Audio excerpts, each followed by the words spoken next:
그렇게 수없이 많은 환자들한테서 수시로 이렇게 온다는 수시로 건 오죠. 솔직히 좀 귀찮으시잖아요. 귀찮을 때도 있지만 그러나 열어둔다.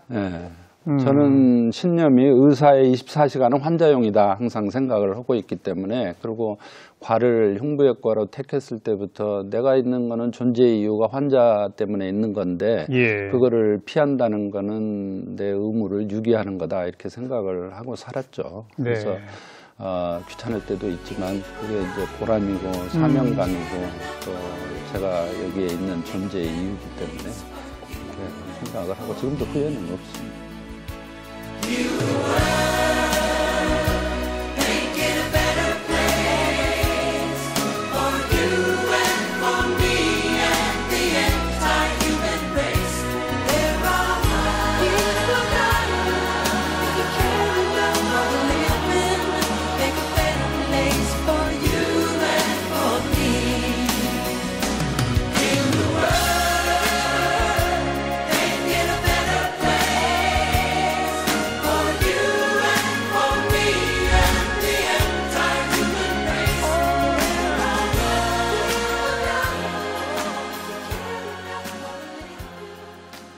의사의 24시간은 모두 환자를 위한 것이다. 예, 저는 그렇게 생각을 합니다.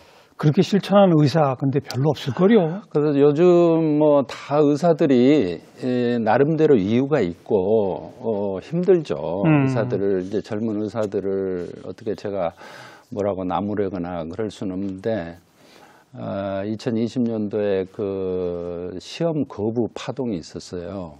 그때 최대 이슈가 의사가 왜 공공재냐. 내 의술은 내가 알아서 이렇게 하는 것이지 내 의술이 정부게 아니고 이 환자를 위한 공공재가 아니다. 이렇게 이야기를 하는 거예요. 그래서 제가 이런 칼럼이나 페이스북에도 쓰고 여러 가지 이제 사람들한테 참 섭섭하더라고요. 그게. 의사는 공공재인데. 의사가 공공재가 아니라고 만약 누가 주장을 한다면은 무슨 소리냐. 의사가 환자용이고 환자 때문에 의사 존재 이유가 있는 것이고 공공재가 아니고 내가 사적인 용도로 한다고 해도 기분 나빠가지고 우리가 공공재라고 해야 주장을 해야 될 마당에 공공재가 아니라고 하니까 제 신념과 이런 거에 너무 해서 학생들한테도 그렇게 이야기해요. 공공재가 왜 아니냐 그런 주장을 했던 적이 있습니다. 뭐 심지어 뭐 기저귀까지 차고 공중급유로 우유 이렇게 빨대 드시면서 그 장시간 수술하는 그 심장 수술할 때가 제일 행복하시다고요? 그래서 뭐 호를 지으셨어요? 뭡니까? 아이 창피한데. 그래서 호는 원래 누구 덕망 있는 친구가 이렇게 지어주는 게 옳다고 하는데 저는 이제 하도 안 지어줘서 제가 지었습니다. 뭐라고 하셨어요? 심수가행이라고 이제 뜻이 뭐냐면 심장 수술할 때 가장 행복하다. 사람을 생명을 살리는 제 직업상 이제 심장 수술을 하니까 그래서 심수가행이라고 지었는데 지어놓고 보니까 또 그것도 뭐 그 나름대로 멋있는 것 같아요. 그래서 쓰고 있습니다. 심장병 어린이들 무료 수술해 주는 그런 재단도 있고 그러잖아요. 거기랑 연계되셨는지 심장병 어린이 무료 수술 1000건 이상 하셨다고?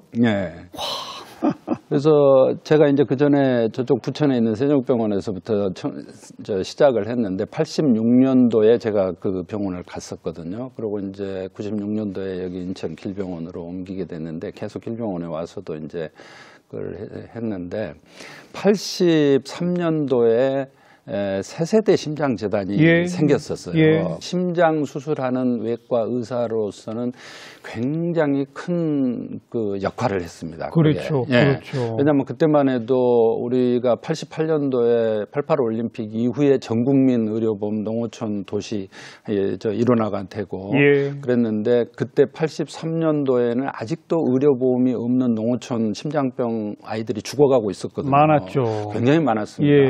왜냐하면 돈이 돈이 없어서. 그렇죠. 네. 심장 수술하면 보통 그때만 해도 2천만 원, 3천만 원 들었었는데 지금 돈으로 하면 뭐 1억, 2억 맞아요. 이렇게 드는 돈이 시골에 있었겠어요. 근데 그래서 우리가 이제 심장재단에서는 재단이 만들어주고 도와줄 준비를 하고 있었고, 물론 이제 다른 심장재단들도 몇 군데 있었어요. 뭐 여러 가지. 근데 그 제일 큰 곳은 그 세세대 심장재단, 지금 한국 심장재단이죠. 그래서 우리가 시골에 가서 그러면 심장병을 발굴을 할 테니까 수술을 해줄래? 해주겠다는 거예요.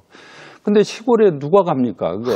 전라남도, 경상남도 뭐 시군 보건소가 200 몇 개가 있는데 보건소에 모아놓으시오 하고 가면은 보건소마다 가도 보통 한 도에 2주일이 걸렸어요, 그때. 이야. 왜냐하면 환자들을 뭐 어디 도청 소재지로 오라고 돈도 없으니까 교통비가 그 보건소를 찾아다니고 보건소에서 엑스레이를 찍고 심전도는 우리가 가지고 가지만 아무도 지원을 안 하니까 제가 행정직원 1명, 뭐 간호사 1명 이렇게 데리고 거기를 다녔죠. 뭐 출장비가 많습니까? 그러니까 여관에 뭐 이런 데 싸구려 여관에 들어가서 양발 빨아가면서 2주일 동안 가족과 떨어져서 그렇게 했었는데 그래도 거기서 데려온 애들이 이제 100명 진료를 하면 그때는 한 20-30명이 심장병 수술을 해야 될 대상이었어요.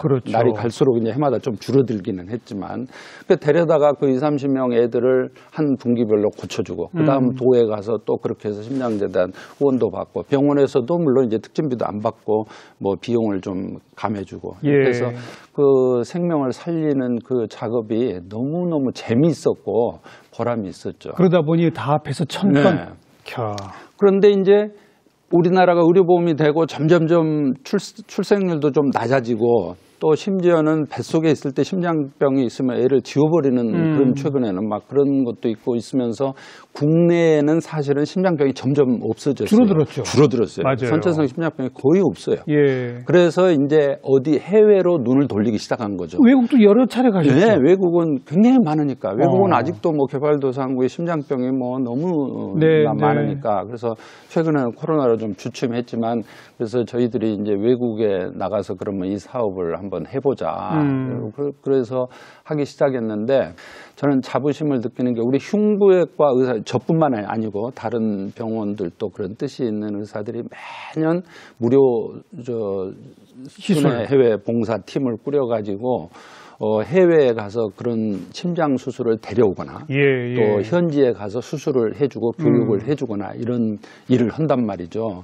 이거야말로 정말 어느 외교관도 못하는 일을 우리가 민간 외교를 하고 있다. 그런 자부심을 우리가 가지고 있는 것이죠. 말씀 듣다 보니까 교수님 덕분에 이 죽다 살아나신 분이 뭐 몇천 명 되겠는데요. 전 세계에. 감사합니다. 아니 의사분들이 뭐 모든 과가 다 필요하고 고결하지만 특히 심장, 흉부외과 그만큼 힘들고 어렵지만 또 그만큼 보람이 클 것 같습니다. 있어요. 왜냐하면은 이 입술이 시퍼렇게 쪼그려 앉아서 걷지도 못하는 애가 수술만 딱 끝나면은 뛰어다니고 입술이 빨개지고 수술 전과 후가 극적으로 바뀌는 경우가 굉장히 심장병이 이게 많기 때문에 더 보람 있죠. 그런데 요즘 젊은 의대생들은 흉부외과 안 오죠? 잘 지원을 안 해요. 어떡합니까 그러면? 그래서 그게 이제 점점 없어져 버리면 어떡하죠? 저도 의과대학 교수를 지금 30년째 하고 있는데 가르치는 재미가 없어요. 레지던트가 없으니까. 아이고. 학생들을 키워놓고 흉부외과에 대해서 아무리 이야기를 해도 이 흉부외과가 이제 힘들고 첫째는 수술 자체가 힘들고 그만큼 이제 스트레스가 많고 끝나고 나서 또 중환자실에서 밤을 새야 되고 그리고 개업이 안 되고 이제 그렇기 때문에 이건 개업을 할 수가 동네 없죠. 병원이 필요 없. 이건 대형 병원이어야 되죠. 맞아요. 심장 수술까지 하려면 그러니까 이제 대형 대학병원에서는 할 수 있는 수술이기 때문에 내가 심장 수술을 개인 병원에 가서 할 수가 없잖아요. 못하죠. 그러니까 그런 어떤 경제적인 문제 이런 것들로 인해서 기피를 하고 한번 기피를 하니까 자기가 새로 들어가서 또 1, 2, 3, 4년 차 전공의가 있어야 되는데 없이 혼자 고생할 생각을 하니까 더 못하고 이런 일이 생겨서 제자가 없어서 참 외로워요, 사실은. 근데 우리 사회에 이러다가 흉부외과 의사가 없어져 버리면 어떡합니까? 그래서 제가 그러면은 당신들이 지원을 하든지 아니면 국공립병원을 만들어서 흉부외과를 뭐 이렇게 지원을 맞아요. 하는 사람을 국가에서 키워주게 하든지. 이제 아니면은 또 하나는 이제 우리가 70년대 미국으로 많이 갔잖아요. 그렇죠. 미국으로 우리가 선배들이 굉장히 많이 갔습니다. 그 반대로 외국에서 데려와야 되겠네요. 네, 외국에서. 그래서 우리도 이제는 뭐 농어촌의 일손만, 공장의 일손만 데려올 게 아니라 흉부외과 의사도 똑똑한 사람들 그날에 데려와야 될 때가 되지 않았나 뭐 그런 생각도 합니다. 저는 평소에 그 소신이자 지론인데 우리 사회에 꼭 필요한 일이에요. 근데 너무 힘든 일이에요. 그 일을 하시는 분들한테는 다른 일 하시는 분의 월급 2배를 줘야 한다고 생각하거든요. 흉부외과 의사는 다른 의사에 2배씩 준다 그러면 좀 오지 않을까요? 지금 월급을 조금 정부에서 많이 주고 있어요. 근데 그럼에도 불구하고 안 오니까. 그래도 안 오니까. 더 줘야 되는 거 아닙니까? 근데 이거는 그 월급을 많이 준다고 해결할 문제는 아니고 제가 보기에는 그렇게 해서는 한시적으로는 좀 해결될지는 모르지만 이게 사명감과 보람 또 어떤 이런 사회적인 어떤 격려 그렇죠. 이런 분위기가 이 주변에 조성이 되면은 조금씩 이제 변할 거라고 봐요. 자, 이런 여러 가지 공을 인정받아 지난해에 서울의대 동창회가 주는 장기려 의도상을 받으셨습니다. 장기려 선생 어떤 분이었죠? 짧게 설명해 주시면. 우리나라가 OECD 국가 중에서 거의 건강 지표가 거의 3, 4위 뭐 탑입니다. 거의 물론 자살률은 세계 최고라고 하지만은 그 WHO에서 한 나라가 건강하냐 안 하냐 그걸 평가하는 게 2가지가 있어요. 하나는 평균 수명이고 두 번째는 영아 사망률입니다. 평균 수명은 지금 거의 80세, 82세 되고 있고요. 여자, 남자 다르긴 하지만 영아 사망률은 우간다나 뭐 이런 데는 지금 30명, 40명 뭐 이렇게 했는데 우리나라가 2020년 통계가 최근에 나왔는데 2.5명이에요. 그래서 이 2가지 지표가 세계 최고인데 거의 그렇게 된 원인을 딱 하나만 들어라. 하나만 들어라. 왜 이렇게 한국 사람이 건강해졌는가? 여러 가지가 있죠. 뭐 수입이 오르니까 뭐 이렇게 위생 개념도 좋아지고. 그런데 그 하나만 들라고 하면은 아마 누구나 동의하는 게 건강보험일 겁니다. 그렇죠. 그렇죠. 건강보험증 하나만 가지면 제주도에서 서울까지 1, 2, 3, 4차 병원을 거의 문턱 없이 드나들고 그것도 아주 본인 부담 저렴하게 해서 할 수 있는 게 우리나라인데 그 건강보험이 1977년도에 시작이 됐거든요. 박정희 대통령 때. 근데 이제 그때 300인 이상 사업장하고 공무원 중심으로 해서 노태우 대통령 때 이제 세계 88 올림픽이 되면서 이제 전국민 의료보험이 됐는데 박정희 대통령이 그걸 하게 된 동기가 그보다 9년 전에 장기려 박사가 부산에서 청십자 의료보험을 70원씩 받고 했어요. 그 판자촌에서. 민간에서.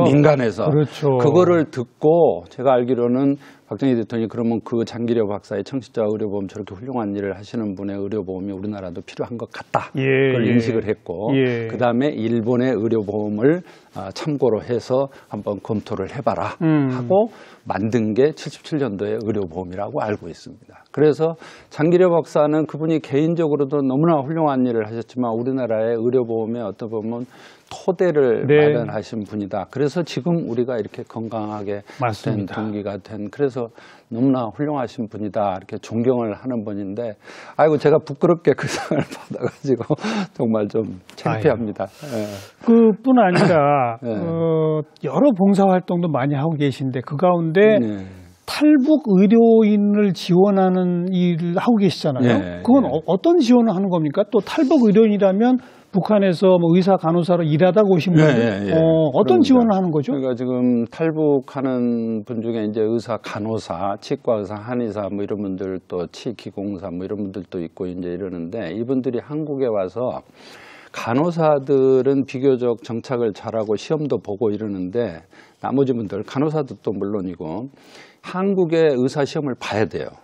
다시 통과해야 되죠. 그렇죠. 다시 예비 시험도 보고 또 국정원에서 이제 정말 의대를 나왔는지 치대를 나왔는지 조사도 해야 되고 근데 그 정착하는 게 지금 의사고시가 시험도 어렵지만 또 실기를 봐야 되고 예. 그 교과서 마련하는 것도 쉽지가 않거든요. 그렇겠죠. 근데 결국은 의료인은 의료인이 도와야 한다는 취지가 있고 또 통일이 되기 위해서 우리가 뭔가 일을 좀 그들을 도와서 그들이 통일의 역군이 되게 하려면은 이들을 정착을 너무 힘들게 하지 않게 그래서 조금이나마 힘이 되게 하기 위해서 장학금도 주고 교과서도 지원해주고 시험 보는 실습하는 데도 좀 알선을 이렇게 마련을 해주고 뭐 큰 거는 아니지만 그리고 이따금씩 이제 모여서 격려해주고 그런 일을 이제 하고 있죠.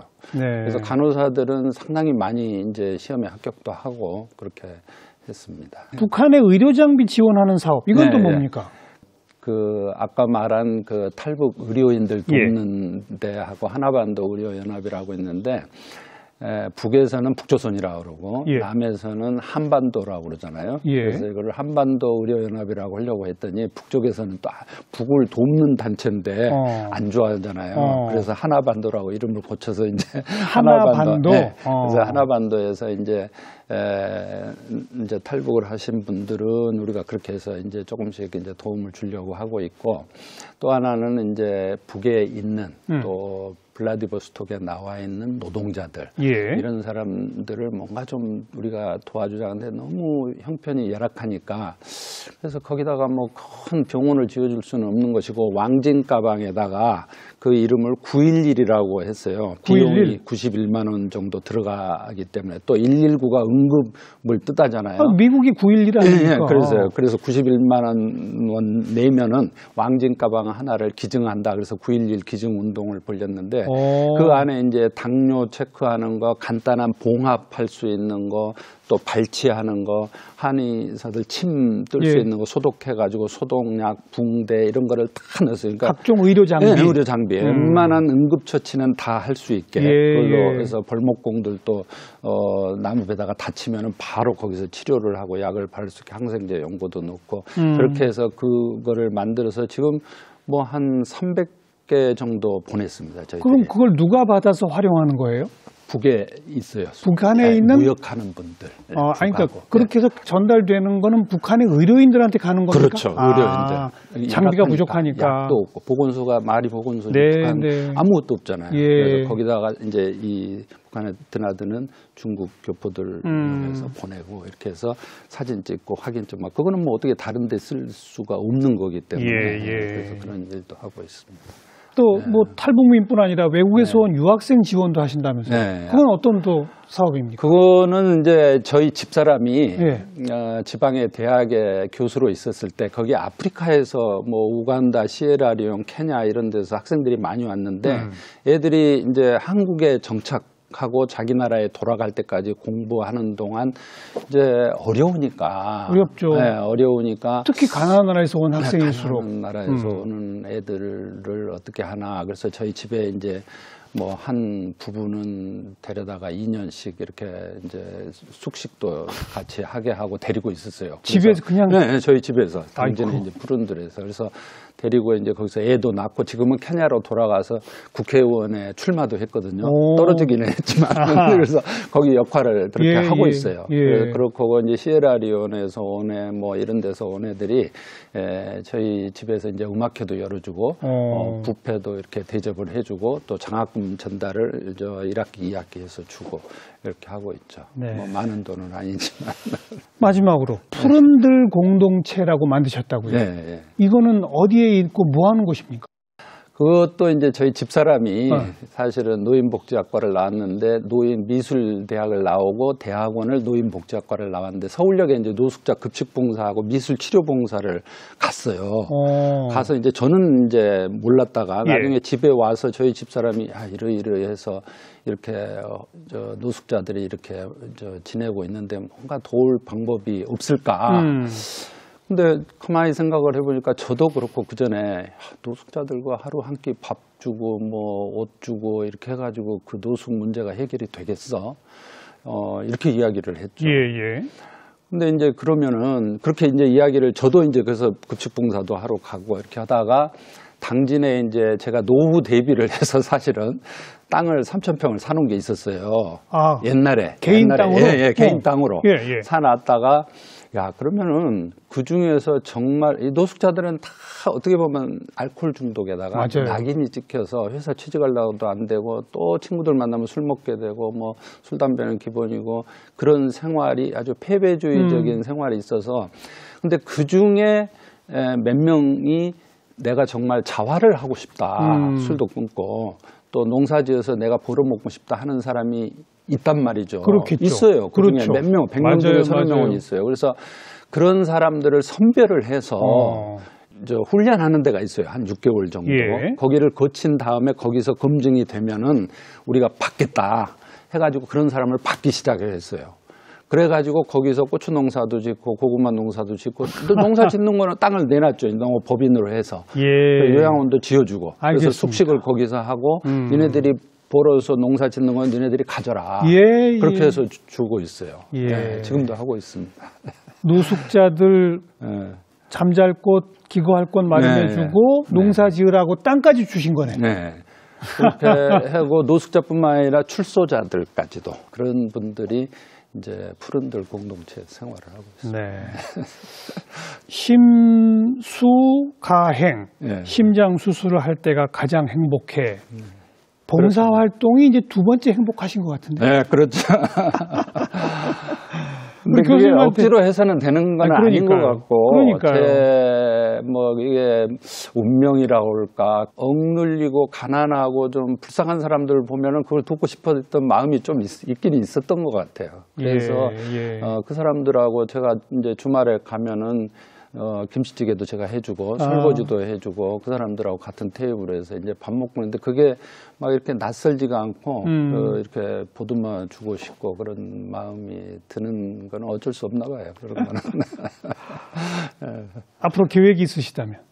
계획이 있다면은 이제 사실은 올해 2월 말로 이제 정년을 해서 제2의 인생을 살아야 되는데 아직 의사기 때문에 정년인데 퇴임 안 하고 그냥 계속 의사기 때문에 이제 의과 대학에서는 65세이기 때문에 정년을 했죠. 정년을 했는데 병원에서는 제가 돌봐야 될 환자가 있기 때문에 당분간은 몇 년 동안은 이제 제가 할 수 있는 한 이제 손 안 떨리고 눈 잘 보이면 수술을 하고 환자를 책임 있게 이제 봐야 될 거고 끝나면은 푸른들 공동체에서 이제 그분들을 돌보는 일을 이제 하면서 그리고 또 여행도 하고 이렇게 즐겁게 이제 살도록 노력을 해야죠. 오늘 좋은 시간 귀한 말씀 잘 들었습니다. 고맙습니다. 아이고 초대해 주셔서 다시 한번 감사드립니다. 네.